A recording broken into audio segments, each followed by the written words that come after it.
All right, good afternoon. The court will take up the next case. This is cause number C210052CPS in the interest of Kylie Ponce and Julian Rios, children. The case is set for a status hearing today. The hearing is being conducted pursuant to emergency orders of the Texas Supreme Court via Zoom video conference. The department is participating through caseworker Liliana Ruiz, Supervisor Lauren Wilde, and Regional Attorney Catherine Estrada. The mother of the children is Mercedes Guadalupe Rios, who was personally served with citation notice of suit on June 3rd, 2021. Ms. Rios is not currently participating in the hearing today. The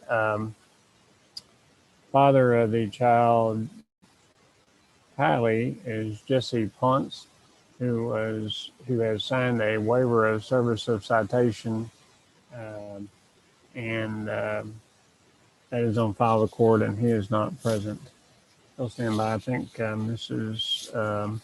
Rios may be about to join us.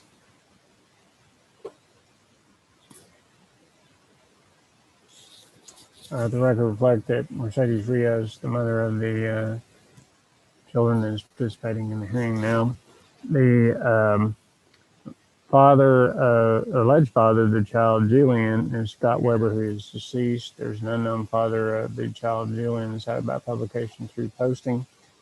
The attorney and guardian ad litem for the child is Emily Martinez, and she is participating in the hearing today.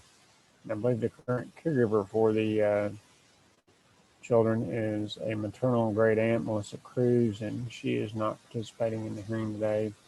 And the children are excused from participating in the hearing today. All right, if we're ready to proceed, I'm going to ask Ms. Ruiz and Ms. Rios, if each of you could raise your right hands, please. Each of you solemnly swear or affirm any testimony you give today before the court will be the truth, the whole truth, and nothing but the truth, so help you God? Yes. All right, thank you. All right, to Mr. Estrada, if you're ready to proceed. Thank you, Your Honor. The department would call Liliana Ruiz. All right, thank you. You can proceed. Ms. Ruiz, can you please state your name for the record? Liliana Ruiz. And how are you associated with this case? I am the caseworker. Was a family plan of service created for the mother? Yes, it was. And did you review that plan with her? We did. We had a family group conference to review it. And has she signed it? She did. And has that been filed with the court? Yes, ma'am, it has. Are you asking that her family plan of service be approved by the court and made part of the orders of this court? Yes, ma'am. Has the mother submitted a caregiver resource form? She has not. Okay. Have you provided her with a copy of a caregiver resource form? Yes, I have. Do you recall what date you provided her with that?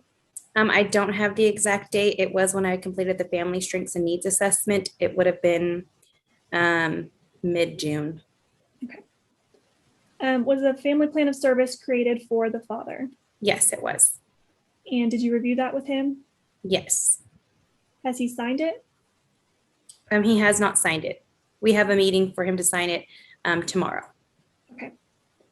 Are you asking the court to approve his family plan of service and make it part of the orders of the court? Yes, ma'am. Has he submitted a caregiver resource form? He has not. Okay. Have you provided him with a copy of the form? Yes, I have. Okay. And do you recall around what date you provided that to him? It would have been the middle of June as well. Okay. Where are the children placed? They're currently placed with their maternal great aunt, Melissa Cruz. And how are they doing? They're doing really well.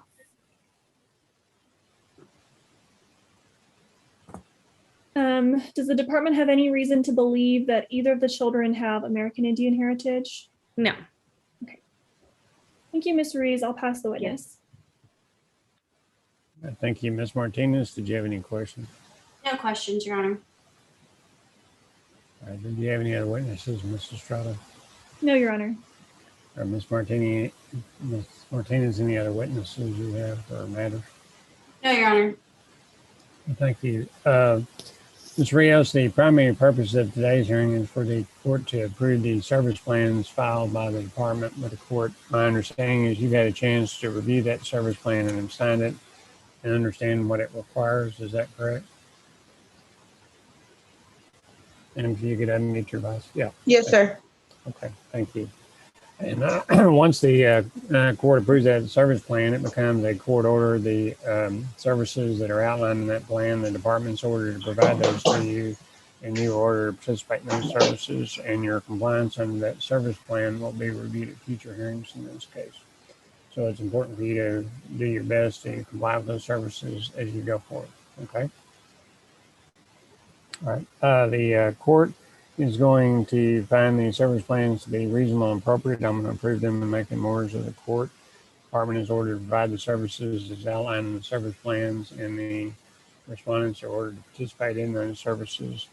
I am required to notify any parent or alleged parent in this type of case that because of the nature of these proceedings, your parental custodial rights and duties to your children may be subject to restriction or even termination, and your progress in the court orders or planned service will be reviewed at future hearings in this case.